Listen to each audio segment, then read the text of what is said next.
Third application of Gauss theorem is to find out electric field due to two positively charged parallel thin sheets. Actually, we have already calculated that what is the electric field due to infinite plane sheet which is charged. Now in this case, now we are having two thin sheets which are positively charged. Now what will be the electric field at different region for these two plane sheet, that only we need to discuss. So what we have done, we have divided into three parts. This will be first region which is on the left hand side. This is the second region which is in the center, and the third region which is on the right hand side. Now we will calculate electric field due to these two plane sheets in first region, in second region, in third region. So both are positively charged. What we have considered that sigma 1 be the surface charge density for this sheet, sigma 2 is the surface charge density for this sheet. E1 is the electric field produced due to this first sheet, and E2 is the electric field produced due to the second sheet. Okay. Now in first region, first of all let us discuss that what will be the net electric field in first region due to these two parallel plane sheet. So before that, what we will discuss about the direction of the electric field due to these two plane sheet in this region, in first region. So in first region, if we will discuss, we know this thing that for a positively charged body, whenever we talk about positive charge or a positively charged body, what is the direction of the electric field? It is always radially outward. So E1, which is the electric field produced due to this first plane sheet, what will be the direction towards this? It will be in this direction. And E2, which is the electric field produced due to this sheet, again it will be in this direction because it is also positively charged. So in first region, the direction of the electric field due to these two charged plane sheet is in the left hand direction. They both are in the same direction, that is left hand. Now we know this thing, what is the electric field produced due to plane sheet? We have already derived its formula. It is sigma upon 2 epsilon naught. Okay, so if I want to write the same expression for E1, so what will be E1? E1 will be sigma 1 upon 2 epsilon naught. Why I have written sigma 1? Because we are talking about this plane sheet, and for this plane sheet, what is the charge density? It is sigma 1. So here we have to use sigma 1. Okay, negative sign here shows that what is the direction? It is along negative x-axis. If we consider that it is along the x-axis, so you will see that this direction is along positive x-axis and this direction is along negative x-axis. So that's why what we have used negative sign. Okay. Now in region first, again if I want to write the expression for E2. So for E2, again the same formula we will use. Only one change will be there. Instead of sigma 1, we will write sigma 2 because E2 is the electric field produced due to this plane sheet whose charge density is how much? It is sigma 2. And again a negative sign will be there because the direction of the E2 in first region is also in this direction, in left hand side. So that's why again we have to use what? Negative sign. Okay, so this is E1, this is E2 in first region. So what is the net electric field in first region? It will be, according to superposition principle, we can easily write E is equals to E1 plus E2. Okay, what is E1? Minus sigma 1 upon 2 epsilon naught. What is E2? Minus sigma 2 upon 2 epsilon naught. And that only we have substituted. Now from here we can take negative sign common and we can take 1 upon 2 epsilon naught common. So after taking this common, what we will have? Sigma 1 plus sigma 2 in bracket. Okay, so this is the expression of electric field in first region due to these two parallel plane sheets. Okay, now suppose we have considered what it is having sigma 1 charge density, it is having sigma 2 charge density. But suppose if the charge density on these sheet is similar, so in that case sigma 1 is equals to sigma 2 is equals to sigma. Simply we are assuming it. Okay, so in that case what will happen? In place of sigma 1 and sigma 2, what we will write? Sigma plus sigma. Sigma plus sigma will become what? 2 sigma. And this 2 and this 2 will get cancelled. So E will be, the net electric field will be how much? Minus sigma upon epsilon naught. And this negative sign shows the direction of the net electric field, which will be towards left. Okay. Now we will calculate what will be the net electric field in second region. So again, first of all, what we will discuss the direction of E1 and the direction of E2 in this region. Now, what will be the direction of E1? It will be towards right because E1 is the electric field produced due to this plane sheet and it will be radially outward. So it will be towards this direction. And if I talk about E2, which is the electric field produced due to this sheet, it will be in this direction. So here we can see that the direction of these two electric field is opposite. Okay. Now if I want to write again the same expression for E1, so same expression we will use, that is sigma upon 2 epsilon naught, and here we will use what, sigma 1, and here we will use what, sigma 2. But here you cannot see that negative sign because now it is along positive x-axis, it is towards right, E1. So that's why no negative sign is there. But if I talk about E2, E2 is in this direction, so again we have to use what, negative sign. Okay, so now if I want to calculate what net electric field in second region, again we will use superposition principle, and it will be E is equals to E1 plus E2. Again we will substitute, in place of E1 we will write sigma 1 upon 2 epsilon naught, in place of E2 we will write minus sigma 2 upon 2 epsilon naught. We can clearly see 1 upon 2 epsilon naught is common, in bracket you will have what, sigma 1 minus sigma 2. Again, if we consider that the surface charge density of these two plane sheet is same, that is sigma 1 is equals to sigma 2 is equals to sigma. So if you substitute this over here, so sigma minus sigma will become what, 0. So what is the net electric field in second region? It will become what, equals to 0. E is equals to 0. And what is the condition? When E will be 0 in second region? When the surface charge density of these two plane sheet is equal. So that is our consideration. That's why we are getting what, E is equals to 0. Okay. Now in third region, if I want to calculate the net electric field, again we will talk about the direction of E1 and direction of E2. So E1, it will be in this direction, and E2 will also be in this direction, radially outward. So I think this is clear. Again, E1 will be sigma 1 upon 2 epsilon naught, E2 will be sigma 2 upon 2 epsilon naught, and no negative sign will be there because both are in the positive x direction. Okay. So the net electric field will be E1 plus E2. Again, when you will substitute in place of E1 this, in place of E2 this, we can clearly see 1 upon 2 epsilon naught is common. So in bracket we will have what, sigma 1 plus sigma 2. Again, if we consider that the surface charge density on both these sheet is same, that is sigma 1 is equals to sigma 2 is equals to sigma. So in place of sigma 1, if you will write sigma, and in place of sigma 2 as well, if you write sigma, so sigma plus sigma will become what, 2 sigma, and this 2 and 2 will get cancelled. So finally what we will have, E is equals to sigma upon epsilon naught. So in first region also we got what, sigma upon epsilon naught. In third region as well we get what, we got sigma upon epsilon naught. Only one difference is there. Here is we are having what, negative sign. Here negative sign is not there, which shows the direction. Here net electric field will be in this direction, here net electric field will be in this direction. So this is the electric field due to two positively charged parallel thin sheets.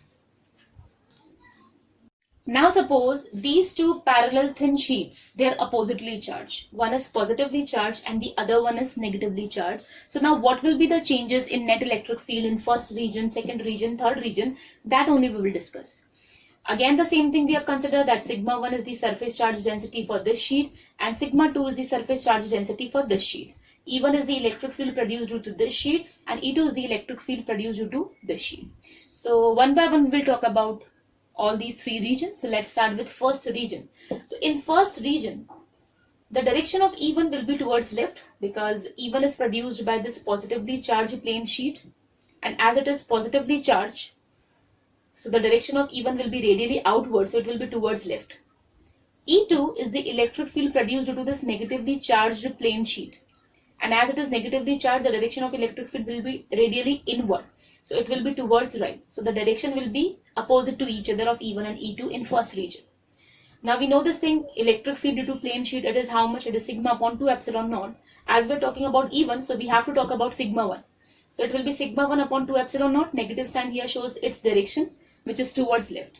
E2 will be sigma 2 upon 2 epsilon naught, and here no negative sign will be used because it is towards right. Okay, so the net electric field according to superposition principle, we can write E is equals to E1 plus E2. In place of E1 we have written minus sigma 1 upon 2 epsilon naught. In place of E2 we have written sigma 2 upon 2 epsilon naught.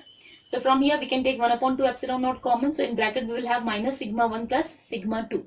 Now suppose they both have same surface charge density, that is sigma 1 and sigma 2, they are equal. Like suppose they are sigma. So if you will substitute sigma over here, this is negative, this is positive, they will cancel out each other. So the electric field will be 0. So if the surface charge density for these two sheets is same, electric field over here will be 0. No electric field will be there. Net electric field will become 0. Okay. Now we will talk about second region. So in second region, if we see what is the direction of E1, it will be towards right, radially outward. What will be the direction of E2? it will be towards this plane sheet as it is negatively charged. So the direction of these two electric field will be same, that is towards right.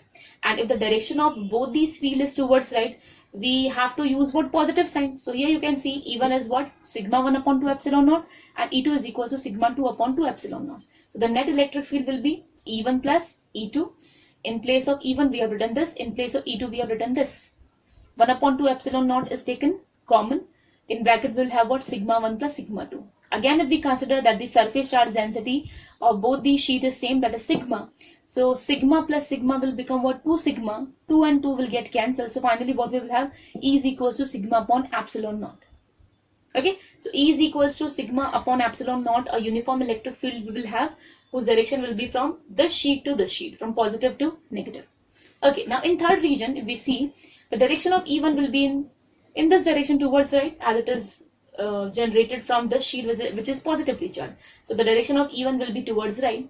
E2, which is the electric field produced due to this negatively charged plane sheet, it will be inward towards it. So E1 will be towards right, E2 will be towards left. They are opposite in direction. So E1 is equal to sigma 1 upon 2 epsilon naught. No negative sign will be there because it is along positive x-axis. It is towards right. E2 will be minus sigma 2 upon 2 epsilon naught because it is towards left. So we have to use negative sign. Okay, which also shows that both are in opposite direction. So the net electric field will be how much? E1 plus E2. In place of E1 we have substituted this. In place of E2 we have substituted this. 1 upon 2 epsilon naught taken common. So now what will be left in bracket? It will be sigma 1 minus sigma 2. Again the same thing if surface charge density will be same.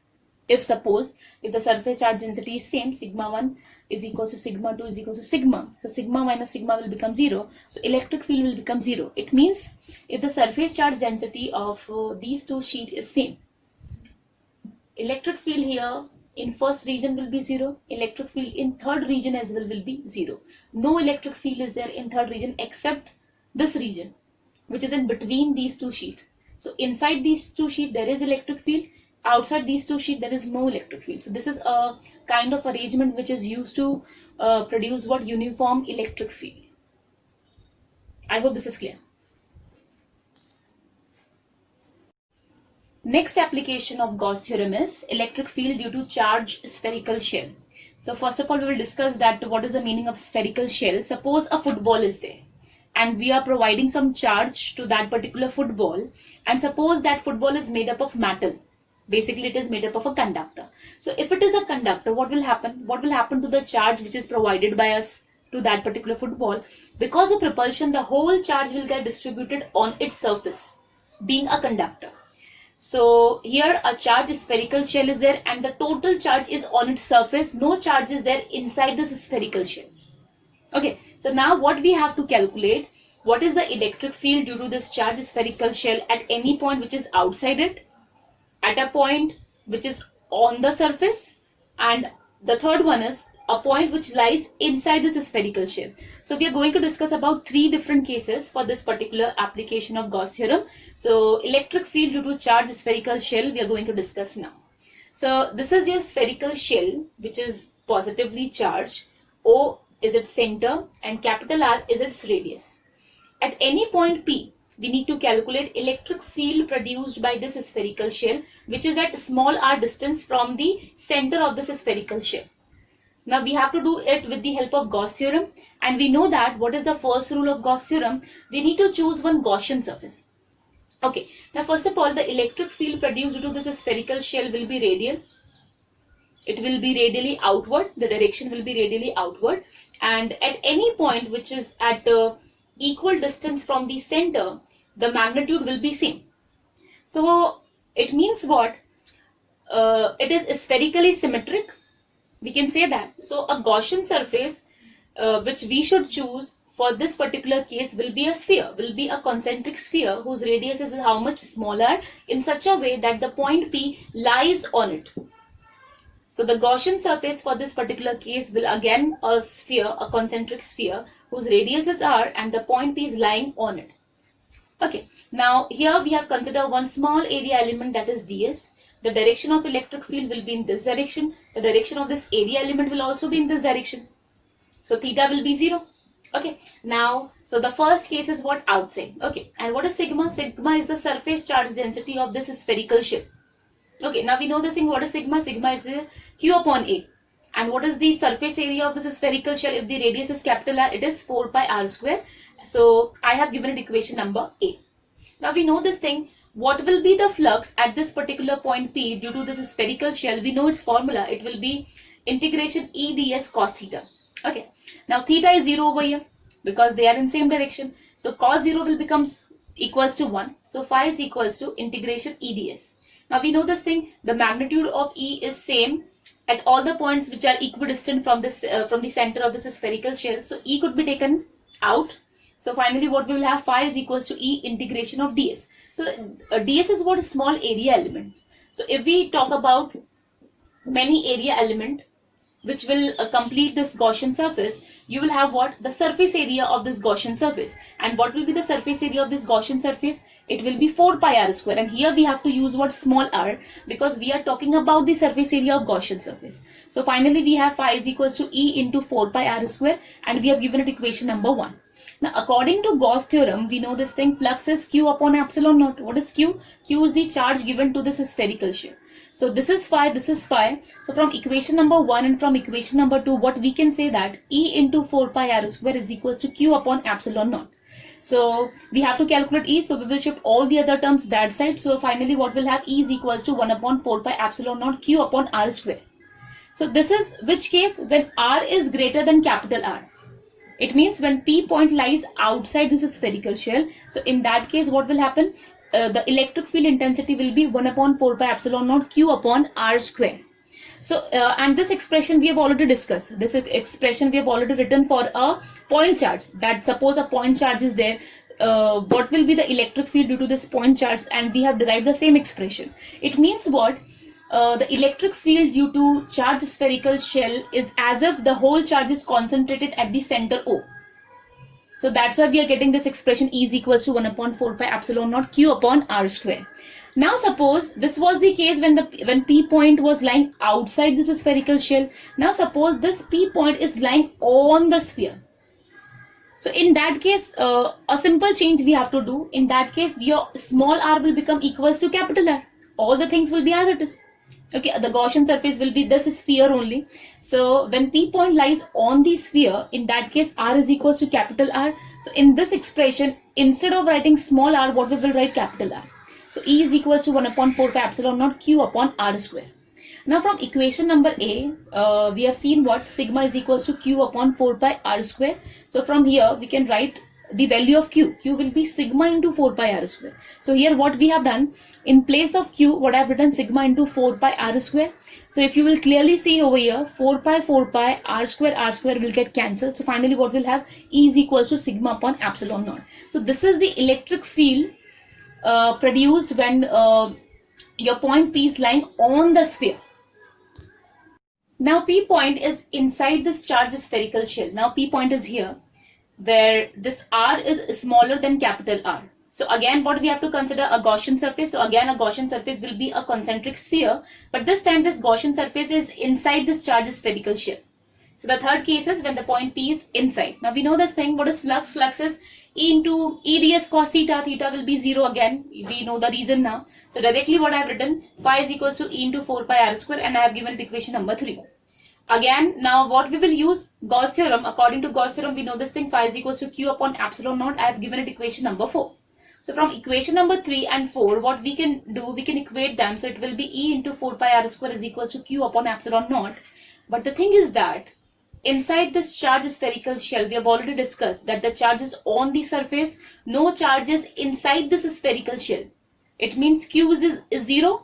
No charge is there. It means Q is equals to 0. And if Q is equals to 0, E will be 0. So inside this charged spherical shell, electric field is 0. No electric field reside because no charge is there.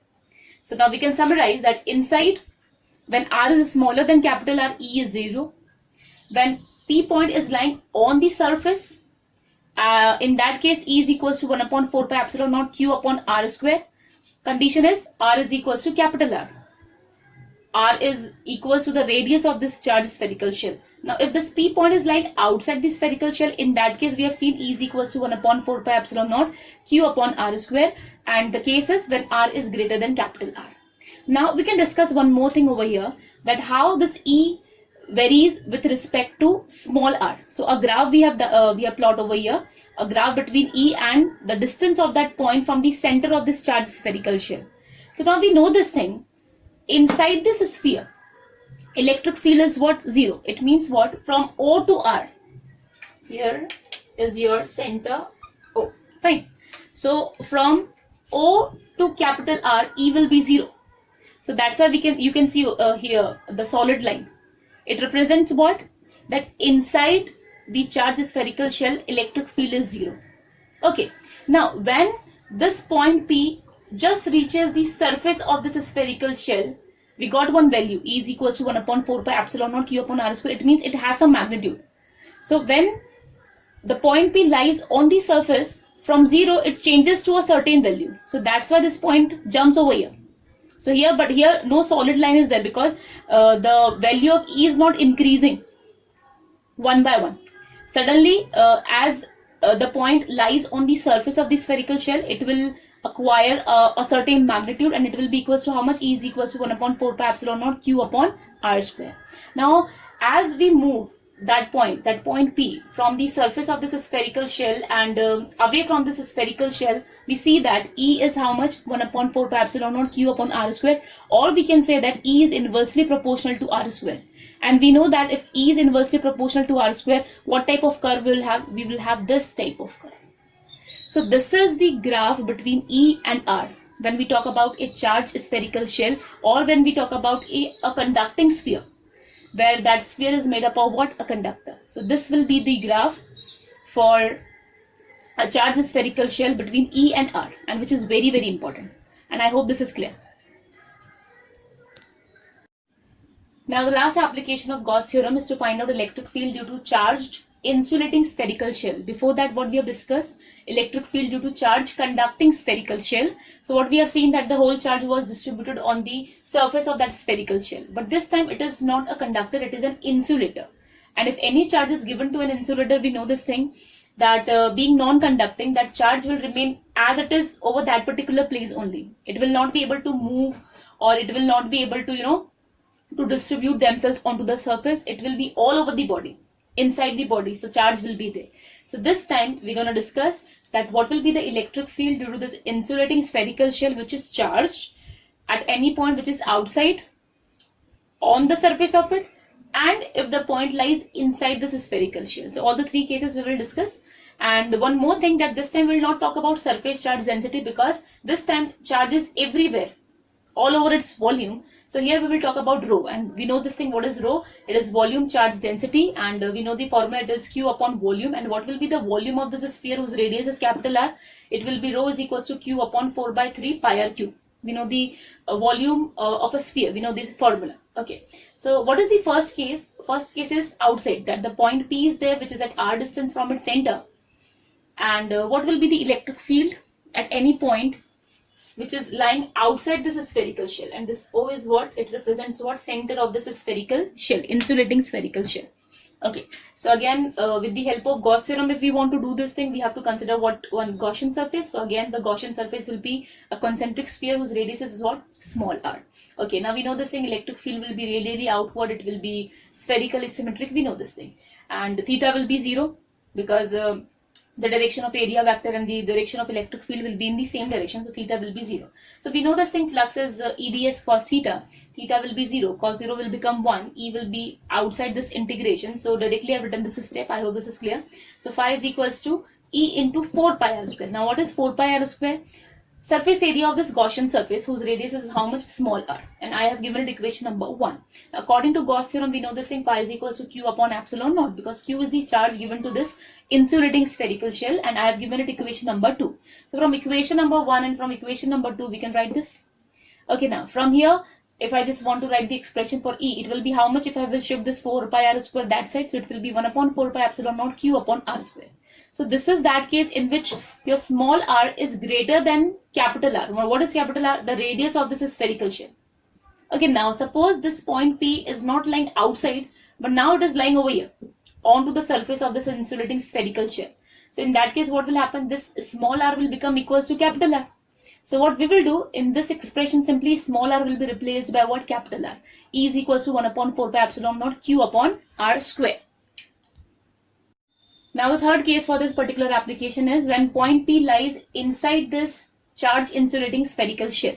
So now the point P is here inside this spherical shell, and again it is at r distance from O. So in this case, now r is smaller than capital R because as it is lying inside this sphere. Now the thing is that this Gaussian surface, again it will be a concentric sphere only whose radius is r, and point P is lying on the Gaussian surface.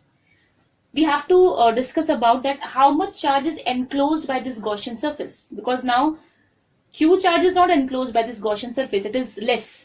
So let us consider that Q dash is the charge enclosed by Gaussian surface. Now we have to calculate how much it will be. Now we know this thing that if rho is the volume charge density, we can write in this way that what will be Q dash? It will be 4 upon 3 pi r cube rho, because we know volume charge density means what? Charge upon volume. So if I want to write an expression for Q dash, how much it will be? 4 upon 3 pi r cube rho, where r is the radius of this Gaussian surface which is now lying inside this spherical shell. Okay, now already we have written one expression for rho. Rho is how much? Charge upon volume. Okay, so in place of rho, what I can write? Charge given to this spherical shell whose radius is capital R. So how I can write? It will be Q upon 4 by 3 pi r cube. Okay, so from here, after cancelling the common terms, what we'll have? Q dash is equals to Q r cube upon capital R cube. So this is the charge enclosed by the Gaussian surface, that is Q dash, and I have given it equation number 3. Okay, now we know this thing by Gauss theorem that E into 4 pi r square is equals to Q dash upon epsilon naught. Directly I have written this. Now here I think this thing is clear that why Q dash is written over here, because we always talk about the charge enclosed by the Gaussian surface. So this time it is not Q, it will be Q dash. Less charge is enclosed by the Gaussian surface. So that's why we have written E into 4 pi r square is equals to Q dash upon epsilon naught, where 4 pi r square is what? The surface area of this Gaussian surface whose radius is smaller.